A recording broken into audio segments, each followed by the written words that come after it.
47 species filled the lecture hall, and not one of them thought humans belonged there.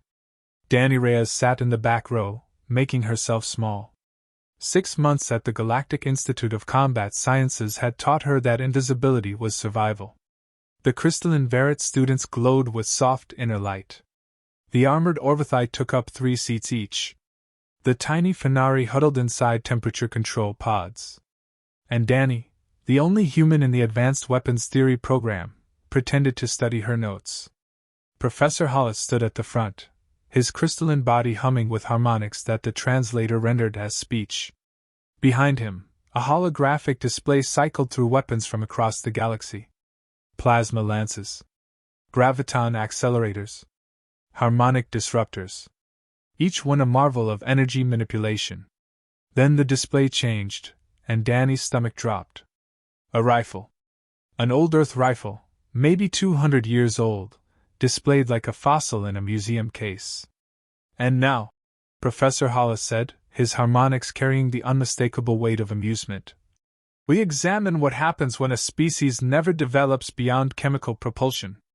Laughter rippled through the hall. Danny kept her eyes on her desk. The humans of Earth, Hollis continued, represent a fascinating evolutionary dead end.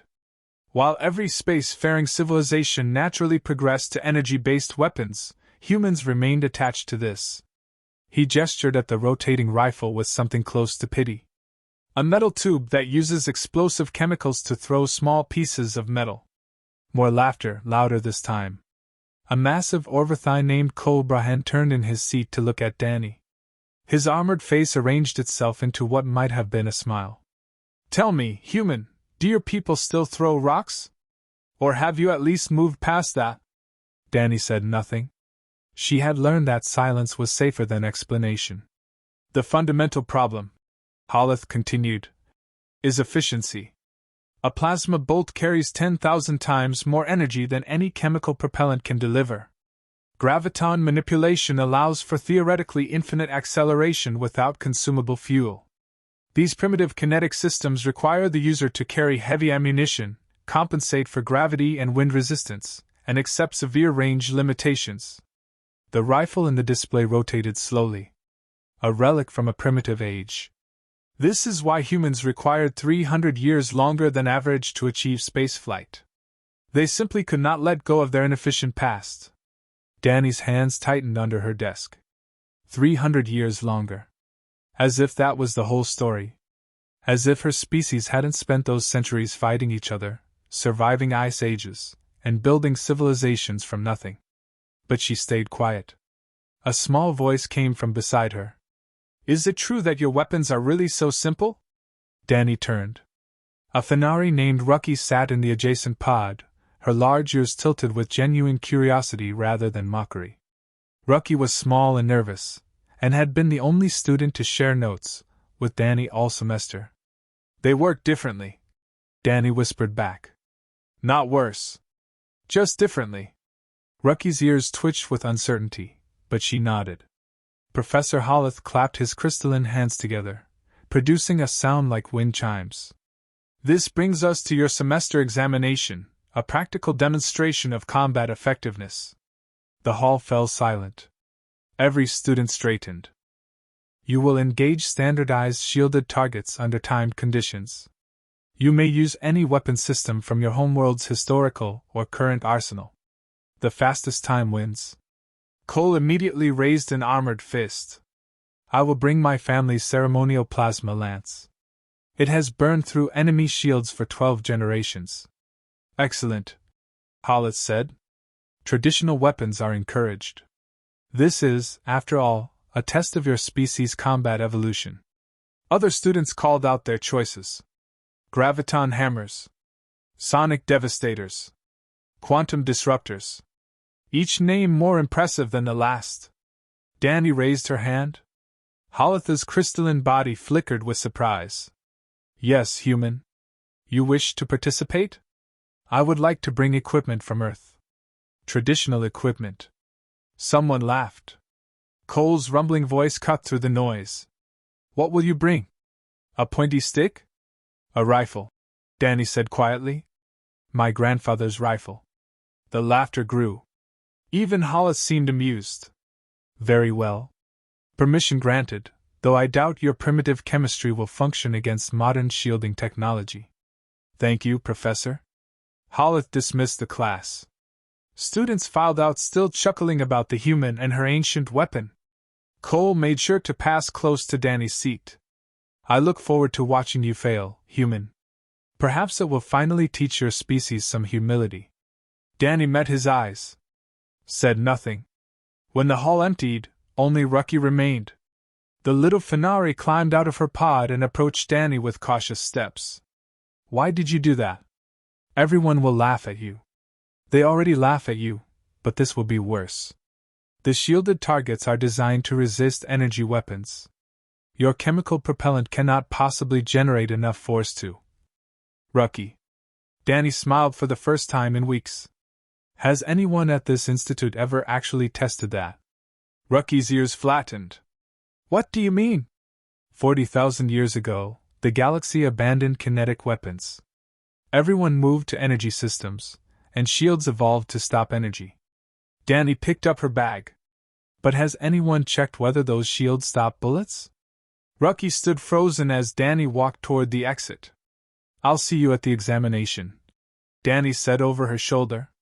And Rucky, it was never about the chemistry. It was always about the physics. She left the little Finari standing alone in the empty lecture hall, ears twitching, the first seeds of doubt taking root in everything she had been taught. The shipping container arrived on a Tuesday, 3 months after Danny had requested it. She stood in the freight bay of Verdant's Ring Station, watching a gelatinous pylori named Jim maneuver the sealed crate through customs scanning. The container was small, barely a meter long, marked with faded Spanish lettering and a customs seal from Buenos Aires. Heavy for its size. Jim bubbled, his translucent body rippling with curiosity. Metal and wood. Very primitive materials. What is inside? A family heirloom, Danny said. Jim made a sound like water coming to a boil, which the translator rendered as a shrug. Scans show no energy signatures, no explosives, no toxic compounds. You are clear. Danny carried the container back to her quarters alone. It was heavier than she remembered.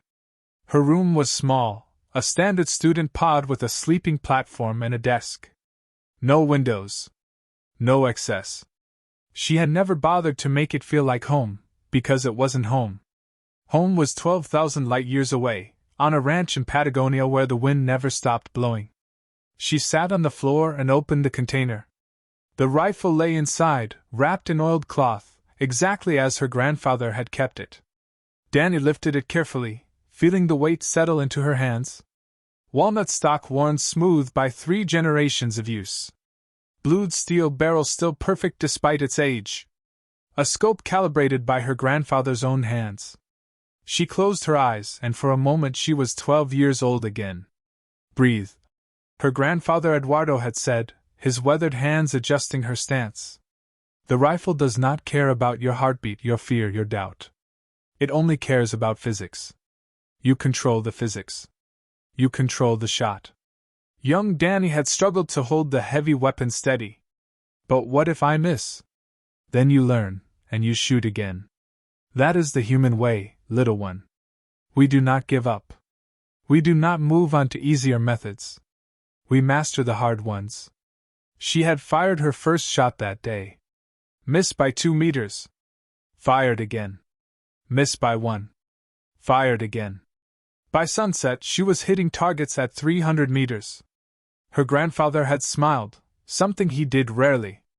The galaxy thinks we are primitive because we use kinetic force. He had told her. They forget that kinetic force is what shapes planets, what drives stars, what moves the universe itself. Energy is impressive. Mass is fundamental. The memory faded. Danny opened her eyes to find herself still sitting on the floor of her tiny room, holding a rifle that most of the galaxy would call a museum piece. A knock at the door made her jump. Danny? It is Rucky. May I enter? Danny rewrapped the rifle quickly and called for the door to open. The little Finari squeezed through, her ears immediately locking onto the long cloth-wrapped object. Is that it? Your examination weapon? Danny unwrapped it slowly. Rucky approached with the caution of someone approaching a sleeping predator. It is beautiful, she admitted, as if the word surprised her. But Danny, I have been studying. The math does not work. Chemical propellants cannot accelerate a projectile fast enough to damage shielded targets. The energy requirements are simply too low. You're thinking about it wrong. Danny picked up the rifle and demonstrated its action, the smooth, mechanical movements of loading and chambering around. You keep comparing it to energy weapons. It isn't the same thing. Then what is it? Danny held up a single cartridge, letting the light catch the copper jacket. This is a piece of metal. It has mass. When I fire, the chemical reaction doesn't need to destroy the target. It only needs to push this mass very fast. Rucky's nose twitched. How fast? About 900 meters per second. That is nothing. A plasma bolt travels at nearly the speed of light. True. But a plasma bolt is energy. It hits a shield, and the shield absorbs it, redirects it, disperses it. That's what shields do, they manipulate energy. Danny tapped the cartridge. This is not energy. This is matter. It has momentum. And momentum cannot be dispersed. It has to go somewhere. Rucky's ears slowly rose as understanding began to dawn. The shields are not designed to stop physical objects. 40,000 years ago, everyone abandoned kinetics. Shields evolved to handle energy weapons. Nobody thought to go back and check whether the old approaches still worked against the new defenses. But surely someone must have tested this. Danny shook her head. Why would they? Kinetics were declared obsolete. Primitive. Nobody wastes time studying primitive things. Rucky sat down heavily on the edge of the sleeping platform, her small body trembling. If you are right, then every shield in the galaxy is vulnerable to human weapons. If I'm right. The examination, Rucky whispered. You're going to prove this in front of the entire institute.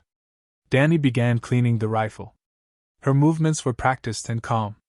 My grandfather used to say that humans don't argue. We demonstrate. Words can be dismissed. Results cannot. They will hate you for this. They already hate me. Danny looked up, her expression steady. At least this way, they'll have a reason. Rucky watched in silence as Danny worked, maintaining a weapon the galaxy had forgotten, preparing to prove a theory no one believed. I want to watch, Rucky said finally. When you take your examination, I want to be there. Danny looked up, surprised by the quiet determination in her friend's voice. Why? Because if you are right, everything changes. And I want to see the moment it happens. Danny smiled and returned to her work. Somewhere across 12,000 light-years of empty space, she felt her grandfather watching too. Someone was watching her. Danny felt it during breakfast. During her walks between classes. During her evening runs through the station's recreation corridor. A steady presence, patient and curious, not hostile, but impossible to ignore. She found the source on the third day. Professor Tunuvi was a Menari, one of the ancient species that had been exploring the stars when humans were still learning to kindle fire. She looked like a great owl draped in silver feathers, with eyes that held the weight of centuries. She taught theoretical physics at the institute, though most students avoided her courses. The Menari had a reputation for seeing too much. You are Danny Reyes, Tunuvi said, appearing beside her in the library as if she had always been there. The human with the chemical weapon. Danny closed her data pad. Everyone seems to know about that. Everyone is talking about it. Few understand what it means. Tunuvi settled into a reading pose, her feathers rustling softly. I overheard your explanation to your Fenari friend. You understand shield theory quite well for a combat student. My grandfather taught me to understand my tools. Your grandfather was wise. Tunuvi's ancient eyes studied her. Do you know why the galaxy abandoned kinetic weapons 40,000 years ago? Because energy weapons are more efficient. That is what we tell ourselves. Tunuvi paused. The truth is simpler, and considerably more embarrassing. She leaned closer. The first galactic shields were designed specifically to counter kinetics. They used graviton manipulation to deflect mass projectiles. Very effective. Very clever. Danny frowned. Then kinetics should not work against them at all. They should not. Except that shield technology evolved. Energy weapons became dominant, so shields evolved to counter energy. Graviton manipulation was expensive and power-hungry. Why maintain it when no one was using kinetics anymore? The understanding hit Danny like cold water. They removed the kinetic defenses. Gradually, over millennia. No one noticed because no one was shooting bullets anymore. The institutional memory faded. And now we have 40,000 years of shield development focused entirely on energy dispersion. Tanavi's feathers puffed slightly. And a human student is about to demonstrate that we have been building walls without foundations. Danny's heart beat faster. You believe me? I ran the calculations after overhearing your conversation. Your bullet, at 900 meters per second, will pass through a standard energy shield like water through a net. The shield will not even register it as an attack. Then why hasn't anyone else figured this out? Because no one else asked the question? Tanavi's ancient gaze was steady and grave. That is the danger of consensus, young human. When everyone agrees that something is primitive and useless, no one bothers to check whether they are wrong. The examination preparation hall was crowded the next morning. Students from every species gathered with their chosen weapons, each display more impressive than the last. Cole Brahan stood with his plasma lance, a weapon taller than Danny herself, crackling with barely contained energy, its core glowing white-hot. 3 assistants worked to calibrate it properly. A Verit student had brought a harmonic disruptor capable of shattering diamond at 50 meters. A Tessari used graviton manipulation to crush metal spheres in his bare hands, showing off for anyone willing to watch. Danny arrived with a single long case and a small box of ammunition. The laughter started immediately. The human brought her antique, Cole announced to no one in particular. Tell me, Primitive, did you also bring kindling to start a fire? Danny set down her case and said nothing. Professor Holleth approached, his crystalline form flickering with barely concealed amusement. Human student, present your examination weapon for inspection. Danny opened the case. The rifle lay on velvet padding, old and worn and utterly out of place among the energy weapons surrounding it. Holleth produced a sound like breaking glass. The translator rendered it as a sigh. This is what you will use? A metal tube with a wooden handle? Yes, Professor. And your ammunition? Danny opened the small box. 20 brass cartridges sat in neat rows, polished and precise. Chemical propellant. Holleth picked up one cartridge with delicate crystalline fingers, pushing a shaped piece of metal. This is your combat solution. Yes, Professor. Around her, students whispered. Cole made comments about museum pieces and evolutionary failures. The Verit students hummed with harmonic mockery. Holleth set the cartridge back in its box. Approve, though I failed to see what you hope to prove with this demonstration of inadequacy. I hope to complete the examination, Professor. Nothing more. Holleth walked away, still flickering with amusement. Rookie appeared at Danny's side, her ears flat with anxiety. They are all laughing at you. Let them. Danny watched the Tessari student complete his practice run. What's the record to beat? The Tessari finished in 2 minutes and 31 seconds. Danny looked out across the examination field. 20 targets arranged at distance, each one glowing softly with the blue light of active shielding. Shields designed to withstand the most powerful energy weapons in the galaxy. I won't need 2 minutes, she said quietly.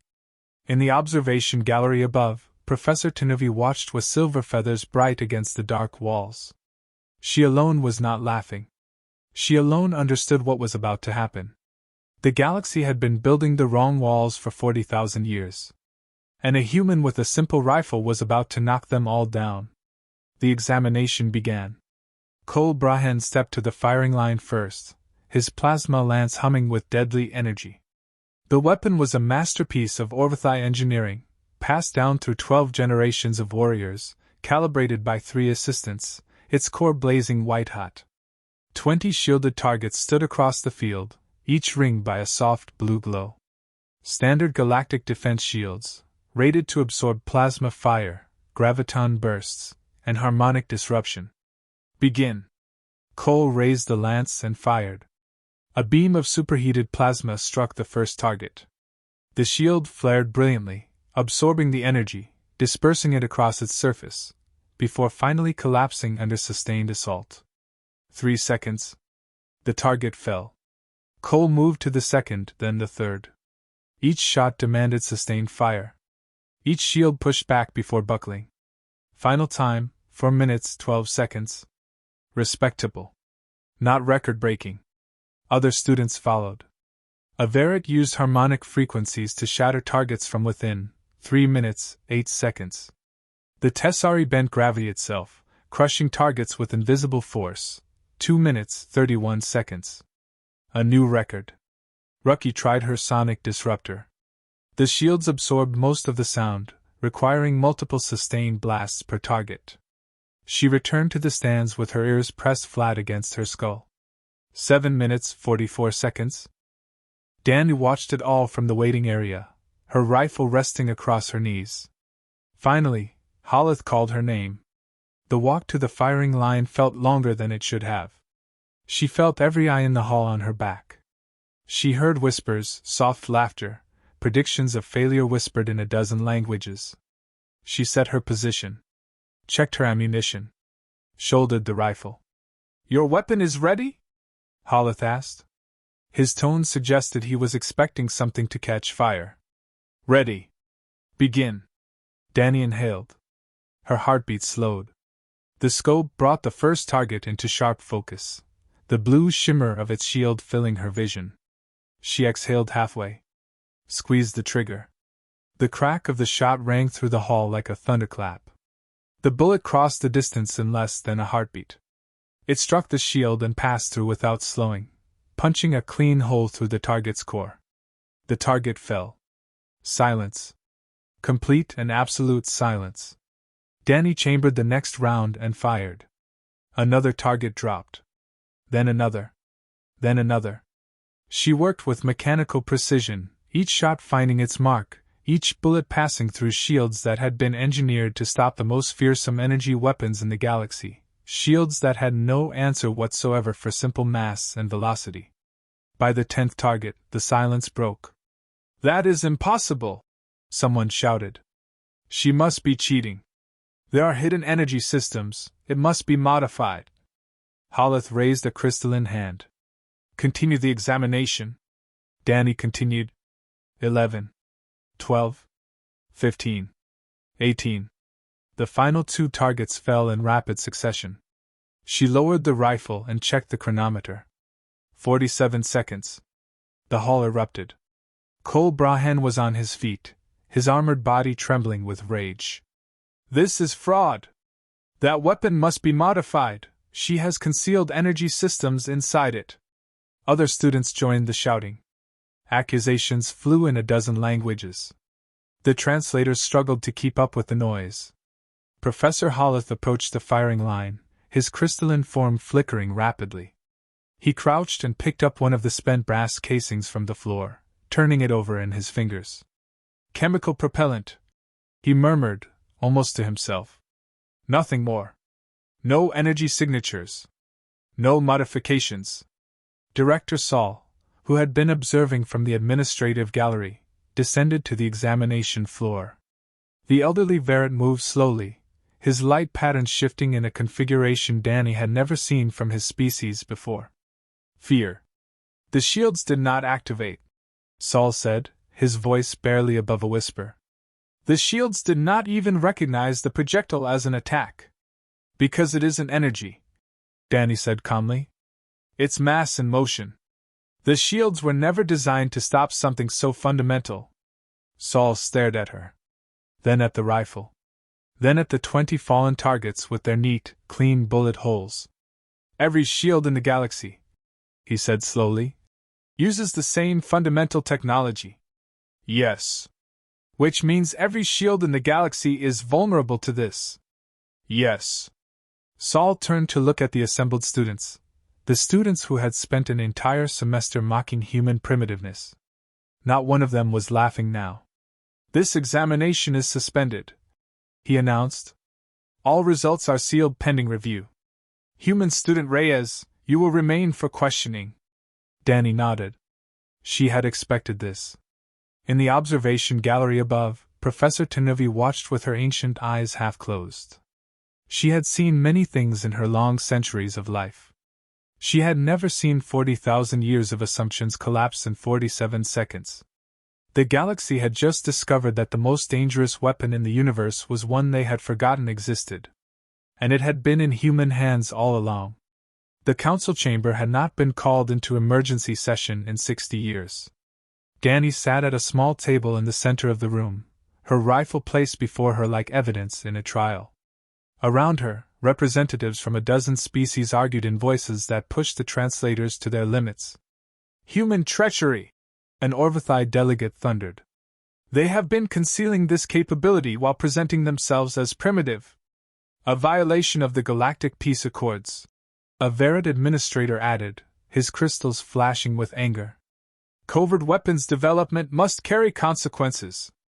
Admiral Vorin, the Orvithai military liaison, leaned forward with cold, predatory interest. The weapon must be confiscated and destroyed. The human must be detained for thorough interrogation. Danny sat quietly, as she had been instructed. Then the chamber doors opened, and a new figure entered. Ambassador Celia Okonkwo was a tall woman with silver hair and unhurried eyes. She moved through the shouting delegates like a ship through rough water, undisturbed by the chaos around her, carrying the particular stillness of someone who has navigated worse rooms than this one. I apologize for the delay, she said, her voice cutting cleanly through the noise. I came as quickly as transit allowed. Director Saul gestured for silence. Ambassador, your student has demonstrated a weapons capability that threatens galactic security. What does humanity have to say? Okonkwo took her seat beside Danny. She looked at the rifle on the table. Then at the assembled delegates. Then back at the rifle. This weapon, she said, is 87 years old. It was manufactured in a small factory in Argentina by craftsmen using techniques that are over 500 years old. Irrelevant, Admiral Vorin growled. Its age does not excuse its capability. I mention its age because you seem to believe we developed this in secret. Okonkwo's voice remained perfectly even. We did not. Kinetic weapons have been part of human military doctrine since before we discovered agriculture. When we joined the galactic community, we assumed everyone already knew about them. Silence settled over the chamber. You assumed we knew? Saul asked. Of course. Kinetic physics is fundamental. Every species develops projectile weapons at some point in their history. We assumed you had moved past them because they were inefficient, not because you had forgotten they worked. She spread her hands. We use both systems. Energy weapons for some situations, kinetics for others. It seemed obvious. The Verid administrator made a sound of disbelief. You are saying that every human vessel, every station, every colony carries these weapons? Standard armament. Has been for centuries. The implication settled over the room like a heavy fog. Every human ship in the galaxy was armed with weapons that could bypass galactic shielding. Every human soldier carried a weapon that could ignore the defenses every other species had relied upon completely. Admiral Vorin rose from his seat. This is an act of war. It is nothing of the kind. Okonkwo's voice didn't waver. We have never used these weapons against any galactic species. We assumed everyone had similar capabilities. The fact that you abandoned kinetic technology 40,000 years ago is not our responsibility, Admiral. It is yours. Professor Tenuvi spoke for the first time. Every head in the chamber turned toward the ancient Menari. The ambassador is correct, Tenuvi said. I have reviewed the historical records. 40,000 years ago, kinetic defenses were standard. Every spacefaring species maintained them. But as energy weapons became dominant, kinetic countermeasures were deemed unnecessary and gradually stripped from shield designs. This was not conspiracy. It was collective forgetting. She turned her ancient eyes toward Danny. This human student did not create a new weapon. She reminded us of an old vulnerability. We should be grateful to her, not punishing her. Cole Brahen had been watching from the gallery throughout. Now he pushed through the crowd and moved toward Danny with violence plain on his face. She made fools of us all. She will answer for this humiliation. Before anyone could react, a small figure stepped directly into his path. Rucky, barely reaching Cole's waist, planted herself between them and held her ground. She won fairly, Rucky said. Her voice shook, but it didn't break. She followed every rule. Your anger is not her fault. It is your own arrogance that humiliated you, not her skill. Cole stopped, genuinely startled that the tiny Fenari would dare challenge him at all. Step aside, small one. No. The moment stretched. Finally, Admiral Vorin ordered Cole to stand down. The large Orvathai retreated, but his eyes made clear that this was not over. Director Saul called for a vote. After 3 hours of debate, the council reached its decision. Danny Reyes was cleared of all charges. Her examination results would be sealed pending further review. Human kinetic technology would be formally studied and eventually shared with the galactic community. As the chamber emptied, Danny returned to her quarters. Her data pad was overflowing with messages, requests for interviews, demands for demonstrations, invitations to consult with military organizations across the galaxy. And one message from Professor Tanuvi. What you did today will change everything.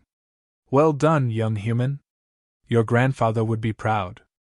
Danny read it twice. Then she picked up her rifle and began cleaning it. The familiar motions quieted her racing heart. The galaxy had learned something important today. Humans were not primitive. They had simply never thrown anything away. 6 months can change everything. The lecture hall that had once laughed at human primitiveness was now packed with students eager to learn. 47 species filled the seats, data pads ready, translators active. At the front of the room, Professor Hollis stood beside the podium, his crystalline form still and humble in a way it had never been before. Welcome to Kinetic Theory and Application, Hollis announced. A mandatory course added to our curriculum after recent events compelled us to reconsider certain long-held assumptions. I will now introduce your primary instructor. Danny Reyes walked to the podium. She looked different now. Not physically, but in the way she carried herself. 6 months ago, she had been an invisible student trying to survive. Now she was something the galaxy had not seen in 40,000 years, a teacher of forgotten knowledge. Good morning, she said. My name is Danny Reyes. I'm going to teach you how to throw rocks. Nervous laughter rippled through the hall. That is not a joke. Every concept you will learn in this course is built on the same principle that allowed your ancient ancestors to hunt, to fight, to survive. Mass plus velocity equals force. It is the oldest equation in the universe, and you have all forgotten it.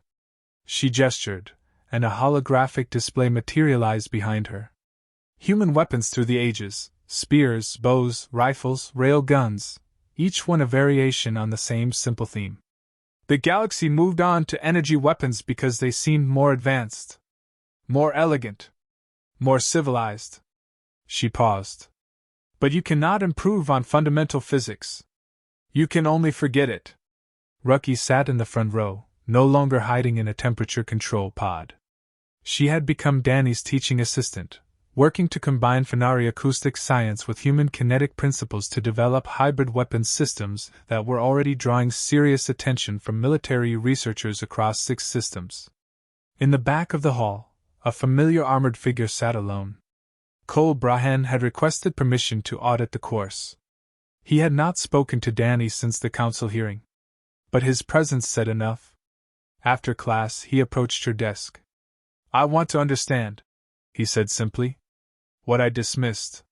What I mocked. I want to learn it. Danny studied him for a moment. Then she handed him the reading list. He took it without argument and left. Professor Tanuvi was waiting in the corridor. The ancient Minari had been extraordinarily busy these past months, constructing a new theoretical framework that was already shaking the foundations of galactic weapons science. "I have finished my paper," Tanuvi said.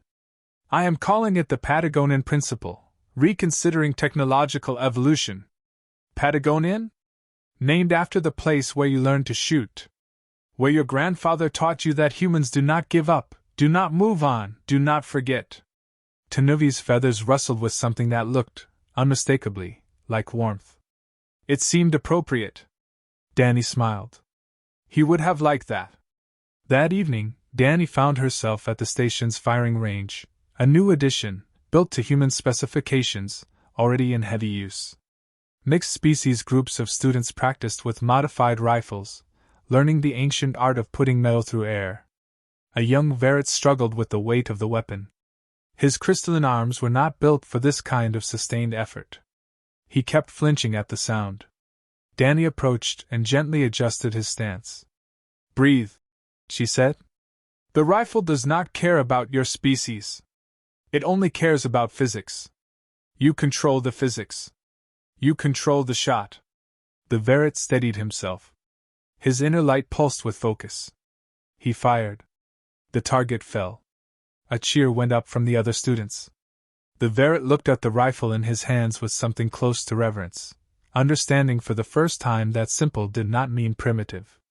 Danny walked to the observation window and looked out at the stars. Verdant's ring station hung in the void, surrounded by vessels from every corner of the galaxy.